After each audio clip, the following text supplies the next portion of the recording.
Le Tour de France des petites villes à visiter avec Xavier Louis. Bonjour à vous Xavier. Bonjour Jean-Marie, bonjour à tous les auditeurs. Fondateur des plus beaux détours de France, plusbeaudétours.com, plus beaux détours au pluriel.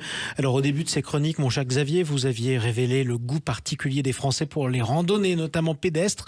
Et dans cet esprit, vous nous suggérez ce matin des plus beaux détours qui proposent des randonnées plus sportives. Un petit peu plus sportives, oui, on va même aller vers du très sportif.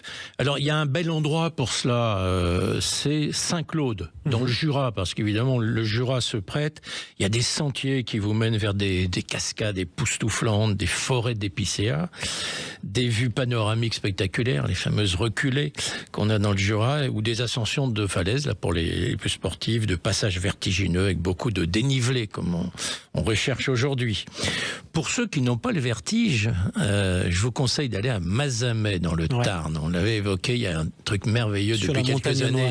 C'est la passerelle himalayenne, 70 mètres au-dessus du vide. Et alors ça vous mène, après une petite escalade qui n'est pas très très longue, mais quand même, vers le magnifique village de Hautpoul. Très joli village perché qui domine effectivement à la fois la passerelle avec vue sur la ville de Mazamet.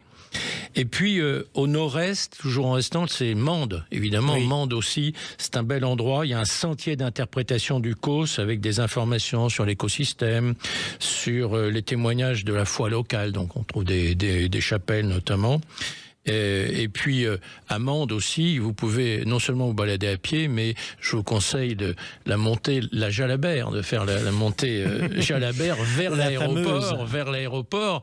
Vous le savez, où est la scène finale de la Grande Vadrouille, en fait. Hein. Oui, effectivement. C'est à Mende que ça poussez, se ma passe. sœur, poussez avec les planeurs. Effectivement, ça me revient. Alors, de Mende, on peut remonter c'est pas loin, vers le Puy-de-Dôme et s'arrêter à Issoire. Alors, Issoire, qui est une très très jolie ville aussi. On peut faire une balade d'abord dans la ville, mais on peut se lancer sur des itinéraires proposés par l'Office de tourisme qui permettent d'observer alors là des paysages à couper le souffle. On est dans le sifflet aussi.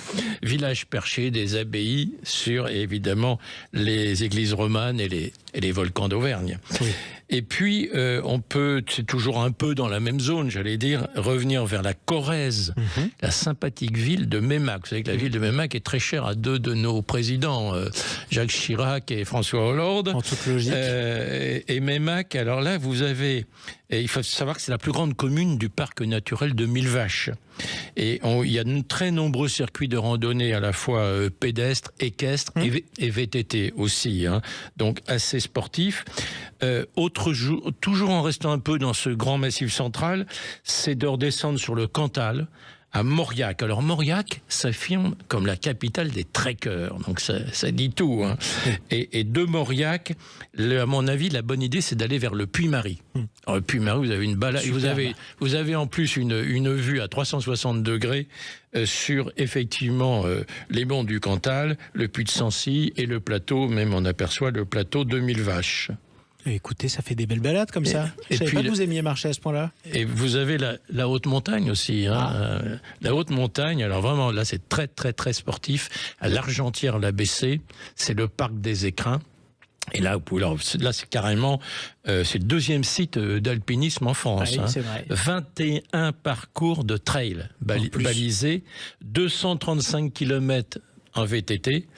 Et c'est aussi un haut lieu de l'eau vive. En toute logique. L'Argentière-la-Bessée. La barre des Écrins qui était le sommet français, le plus haut sommet français avant le rattachement de la Savoie à la France et donc du Mont-Blanc. Merci beaucoup Xavier Louis.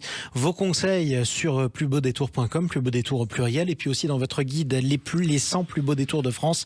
C'est publié par Michelin. Je vous dis à demain. À demain.